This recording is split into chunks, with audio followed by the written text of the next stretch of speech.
ہندو بھائی کا عقیدہ ہے کہ آپ گنگا اسنان کریں گے تو پاپ دھل جائیں گے، دھل سکتے، لیکن اگر آپ نے کسی کو مارا ہے، آپ نے کسی کو پیٹا ہے، آپ نے کسی ٹوپی اور داڑھی والے کا مرڈر کیا ہے، آپ نے کسی 105 سال پرانا مدرسے کو جلایا ہے، آپ نے موب لنچنگ کے نام پر، مسلم کے نام پر کسی کو تکلیف دی ہے، تو آپ گنگا اسنان کیا گنگا میں بیٹھ کر رہو گے پوری زندگی؟ تو پرماتما تمہارے پاپوں کو کبھی نہیں دھوئے گا۔ جیسے مسلمانوں میں یہ عقیدہ ہے کہ اگر کوئی مسلمان حج کرنے چلا جائے لیکن اس سے پہلے اگر حقوق العباد کو مکمل ادا کر کے نہیں گیا، کسی کی زمین پر ناجائز قبضہ کیا ہوا، کسی کو اپنی دادا گیری کے ذریعے سے ڈرایا، مکھیا ہے تو اس کسی غریب کو لوٹا ہے، سماج کا سرپنچ ہے تو صحیح فیصلہ نہیں کیا، سماج کا ادیوگ پتی ہے، پیسہ والا ہے تو پیسوں کی وجہ سے غریبوں کے اوپر ظلم کیا، وہ اگر 70 مرتبہ حج کرنے جائے، جنت البقیع میں بھی موت ہو کر وہیں مدفون ہو جائے، دفن ہو جائے، تب بھی رب ذوالجلال اس کو معاف نہیں کرے گا۔ ایک مرتبہ کیا 100 مرتبہ حج کر لے، حقوق العباد اللہ کبھی بھی معاف نہیں کرتا۔ ایسے ہی ہندو بھائیوں، آپ کے گرنتھوں میں اگر کوئی آپ سادھو سندھ آپ کو کہتا ہے تو آپ کو بے وقوف بناتا ہے، اس لیے کہ شاستر میں صاحب لکھا ہے یونا پتا جنیتا یودھاتا دھامانی وید بھونانی وشوا دیوا نام نام دائک ابتم سمپرشنم بھونا ینتینیا۔ صاف لکھا ہے کہ انسان جیسا زندگی میں کرے گا مرنے کے بعد اس کو وہاں پر ملے گا۔ کسی کو گالی دی ہے، کسی کو برا بھلا کہا ہے تو ایشور کے سامنے حاضر ہوگا، کھڑا ہوگا، ایشور کہے گا کیوں گالی دی تھی، کیوں مارا تھا اس کو؟ ایشور کہے گا یونا پتا، وہ پتا ہوگا کل قیامت میں، مہاپرلے میں، مرنے کے بعد وہاں پر حساب و کتاب ہوگا۔ سچی باتیں چھپاتے ہیں، بتاتے نہیں ہے۔ ہمارے ہاں تو الحمدللہ اوپن اینڈ شٹ معاملہ ہے۔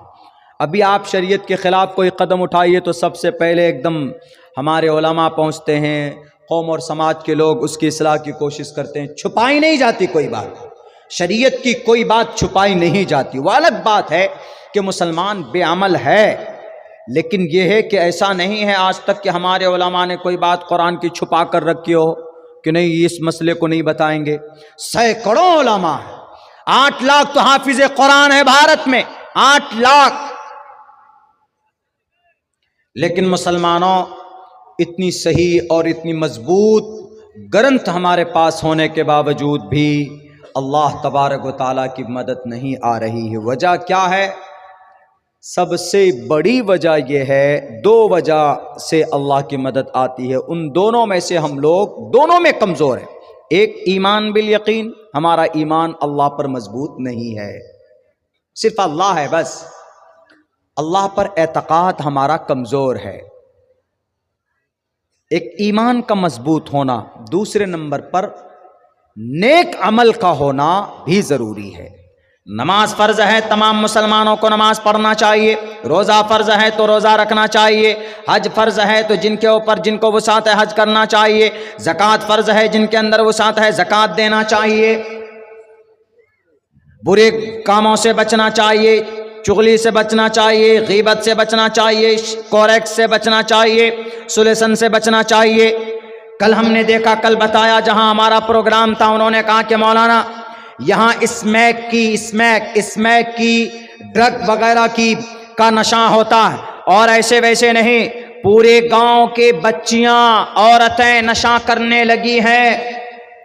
اس بستی کا گاؤں کا نام نہیں لوں گا، انہوں نے کہا کہ کبھی تو ایسا ہوتا ہے کہ ایک لڑکی کو نشے کی ضرورت ہے، اسمیک کی ضرورت ہے، اس کے پاس پیسے نہیں ہوتے تو 5 لڑکے اس کو لے کر جاتے ہیں جنگل میں اور اس کو ان کے حساب سے نشہ دیتے ہیں، لو اسمیک، اور اس کے ساتھ باری باری بلاತ್ಕಾರ کرتے ہیں، زنا کرتے ہیں، تب جا کر وہ لوگ نشے کے شوق کو پورا کرتے۔ یہ حالت ہے اس نوجوانوں کی، یہ حالت ہے امت مسلمہ کی بیٹیوں کی، یہ حالت ہے ہمارے مسلم نوجوانوں کی۔ ہمارا نوجوان اللہ کے نبی کی جیونی کے بارے میں تو نہیں جانتا۔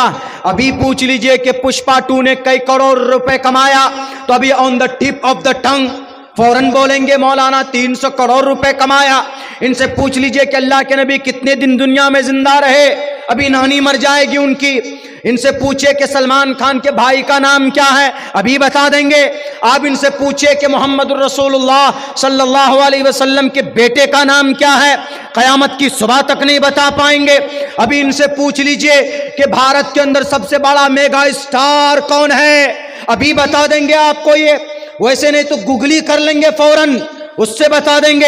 لیکن آپ سے ان نوجوانوں سے پوچھ لیجئے کہ قرآن کریم میں کتنے پارے ہوتے ہیں, اور قرآن کریم میں کتنی سورتیں, قرآن کریم میں کتنے الفاظ ہیں. ہمارے نوجوان نہیں بتا پائیں گے. جب آپ کو آپ کے قرآن سے محبت نہیں, جب آپ اپنے نبی کے بارے میں نہیں جانتے, جب آپ نماز کے بارے میں نہیں جانتے, جب آپ وضو کے فرائض کے بارے میں نہیں جانتے, جب آپ غسل کے فرائض کے بارے میں نہیں جانتے, تو میرے بھائیوں تو ایسے ہی ظالم ظلم کرتا رہے گا. اللہ کی طرف سے کوئی مدد اور کوئی نصرت نہیں آئے گی. جنگ بدر میں اللہ کی مدد آئی تھی, لیکن 313 صحابہ تھے.